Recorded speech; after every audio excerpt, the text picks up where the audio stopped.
Today we're talking about randomness. This is a random topic for a video on game design. My name is Ivan Alexiev. I'm a board game designer and developer.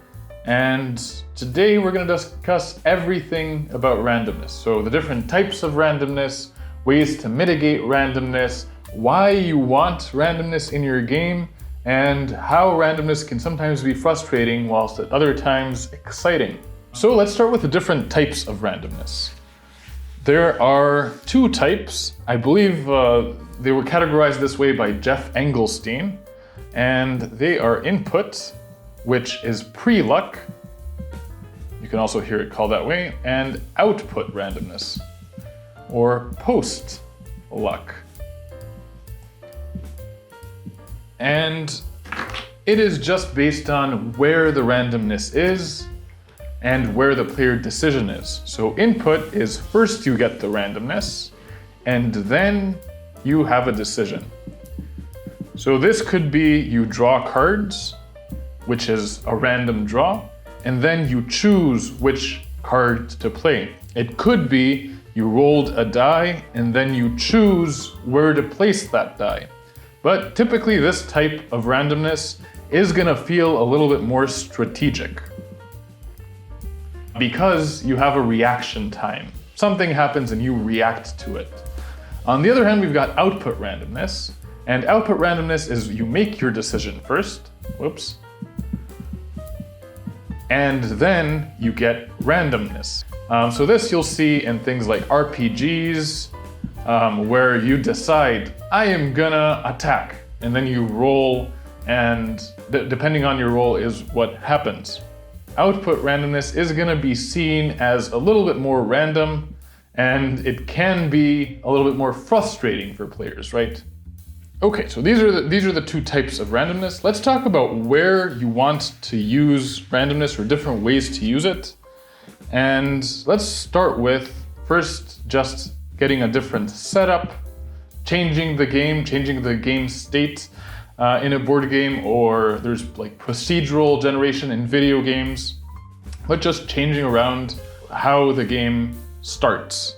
Another way that you can use randomness is to get players of different skill levels to play together. So skill balancing, we'll say.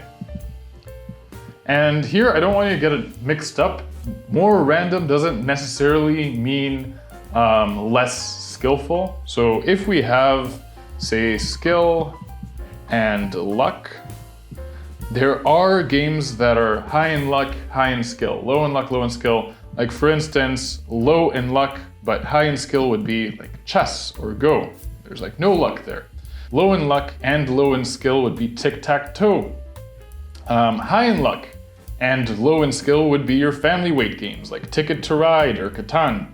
And high skill and high luck would be something like poker, where, yeah, you have the output randomness at the end of the final reveal, but before that you have a lot of reactions, and you're reacting, yes, to randomness, which is what you had, but you also have input, like players, that factor into your decision as well. So poker is a really interesting one. But yes, you can balance skill, but it doesn't necessarily mean that high skill games are low luck. You can totally have high skill games that are also high in luck. And another way that you can use randomness in games is to get players to play in ways that are more interesting. Very often, players will find boring ways to play, but through using randomizing cards, card markets, randomizing player choice of how to level up, for instance, in roguelike games, in video games, or in board games in a game like Mage Knight, you have a choice of 2 random skills that you can level up. So very often, if you didn't have that randomness, if you could just choose one of anything you want, for one, it's gonna make a more difficult decision, but 2, you're gonna have a lot of players that kind of math things out and figure out what the best decision is gonna be, and then they're gonna do that every single time and bore themselves. So using randomness to push players to react and to play in ways that they wouldn't normally play is another thing that randomness is great for. So let's give a couple of examples in board games. One of my favorite genres is a really good example of both input and output randomness, and that's the genre of push your luck games, which the most famous one would probably be blackjack, where you get 2 cards and then you make a decision. So what's that? It's first our randomness, then our decision. And our decision is whether to keep the 2 cards or add a 3rd card. So if we choose to add a 3rd card, well, that would be a random card. So this is output and this is input randomness. So you get 2 cards, and then you decide, yep, I want a 3rd one, hit me. Well, getting that 3rd one is output randomness. And you'll see that in a lot of push your luck games. First, you get something, and then you have an interesting decision, which is, do I go for output randomness or do I stay with what I've got? Do I like it? And then of course you've got probabilities and risk and all of that. Another really good example of a push your luck game that I think does this really well is a game called Iron Helm, where you have a top option, which could be good, it could be bad, and a bottom option, which could be really good or it could be really bad. But what you do in Iron Helm is you draw a card, and the first card you draw, you must do the top, or you choose to draw a second card. Now, if you choose to draw a second card, you ignore that first card and you must do the bottom action. And it's a really interesting decision because it's risk and reward. Should I stay or should I go now? That is all push your luck games. Another really good example is the game Flip 7, where you've got cards ranging from 1 to 12. And the clever thing in Flip 7 is that the number on the card says 2 things. It's your victory points, and it tells you how many there are of that card in the deck. And it's a push your luck game, so you can bust in the game and not gain any cards if you have 2 duplicates of the same card. So if you draw a 1, it's low risk because you know there's no other one, so you may as well keep drawing cards. But also it's low reward because it's just a single VP. If you draw a 12, well, you're getting 12 victory points, but also you know that there's another 11 cards, so it's high risk, high reward. Excellent for push your luck games. So when using randomness in games, I think there's 2 questions you should ask yourself. And one of them is, what is the player expectation with this randomness? So for instance, if you have a deck that bad stuff typically comes out of, then it is completely okay to have every once in a while some positive stuff, or even some stuff that doesn't do anything. For instance, in Sleeping Gods, there's a deck of cards that just gives you events, and typically those are horrible things that happen to you, and they become more and more horrible as the game goes on. But putting a random good card or mediocre card or like just a neutral card in there is fine. And I've heard this from a video game designer who said that he's never heard players complain about randomly getting something good.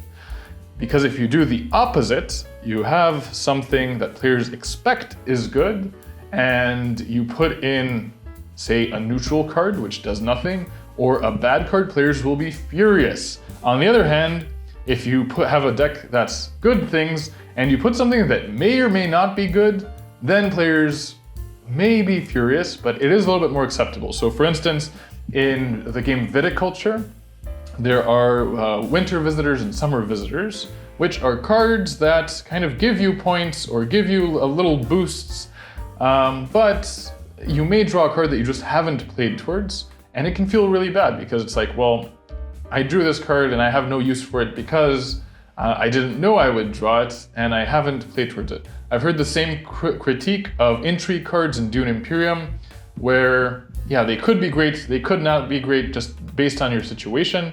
So it is a difficult thing to balance.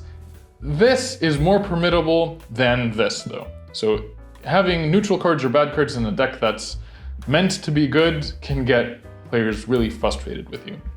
Another thing to think about is, with this expectation, is what is the probability? Let's use a different color. What is the probability, and what is the probability in people's heads? So for instance, in video games, very often they're just gonna lie to you. For instance, like a 90% probability in a video game sometimes actually means 99% in the backend in the coding. Or it means, yeah, it's 90%, but they'll guarantee that you can't get 2 misses in a row, because in players' head, 1 in 10 is very different than actual mathematical 1 in 10. And you want players to not feel like they don't have the strongest weapon out there. Another way that it's used in sort of outside of games, I've seen it used in a gamification way, is if you've seen some websites, I'm thinking of one particular website, I'm not going to say its name, but I'm sure you can figure it out, is they'll have a Wheel of Fortune. And that Wheel of Fortune is going to give you different discounts. And one little slice is going to say jackpots. And what's going to happen is you're going to go on the website, you're going to click the button, and it's going to go to jackpot. And you're much more likely to go on and make use of this jackpot because they've set up an expectation that it's not very likely for you to get the jackpot. Now they have stacked it so that it is very likely, or even everybody gets the jackpot. And they're using it as a marketing trick, which I don't know if is it malicious, and we're not talking about morals here. But again, they're setting up an expectation of something bad happening and just giving you something good. And yeah, you can absolutely use that for player psychology. We've seen how to use randomness and different types of randomness. Well, how do we control randomness? So randomness, we don't want those feel bad kind of moments. We want, maybe it's a strategic game, we want players to have more control over the randomness. And there are some great ways. We're talking about something called mitigation. And for one thing, you can just give players powers to change around the randomness. So for instance, in Castles of Burgundy, it's a dice placement game where you're gonna have a resource which allows you to add one or remove one from a die number. Similarly, in Role Player, you're gonna have a resource that allows you to flip a die or re-roll a die. And if you don't know, by the way, the opposite sides of die faces always equal to whatever the amount of sides of the die is plus 1. So a 1 and a 6 are on opposite sides, they equal 7. A 3 and a 4 are on opposite sides and equal 7. If you have a d20, they would equal to d21. So a 20 on the opposite side is a 1. A 15 is a 6, and so on. That's the little thing, if you don't know, that's kind of cool to know if you're designing board games or video games. Another way to control your randomness is to stack it. So that's something like in Pandemic, there you have these random events, but they have you, during the setup, put the random events in separate piles and then stack those piles on top of each other without shuffling. So you're guaranteed to not have 2 of those events right, or you can have 2 of the events right after each other, but you can't have a third, and you know that they will be kind of evenly stacked till the end of the game. You're not going to get all of them at once. Similarly, in the game Tetris, you're going to go through all 7, I believe it is, different shapes before you get another 7 shapes. And yes, they're random, but you're guaranteed to not just be getting the same shape again and again. Finally, another way of mitigation is randomness just evens out. Sometimes you don't need mitigation if your game is very high in this randomness. So let's say you're just drawing cards every turn. Because of statistics, you're just gonna average out and you probably won't need to mitigate. So something like Western Legends, for instance, you're drawing up to 2 cards from a poker deck every turn. Yes, they are balanced between each other, but still, because it's happening so often, you don't really need any mitigation and it's not really a problem. So if it isn't a problem, you don't need to fix it.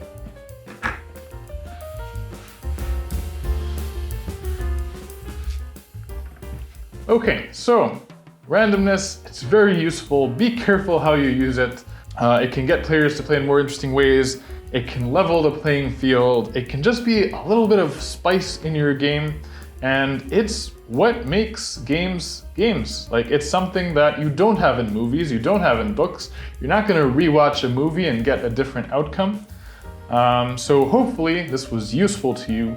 Thank you so much for watching. If you would like, I am offering one-on-ones where we can go through your game, and you can find out more about that in the description. Thank you.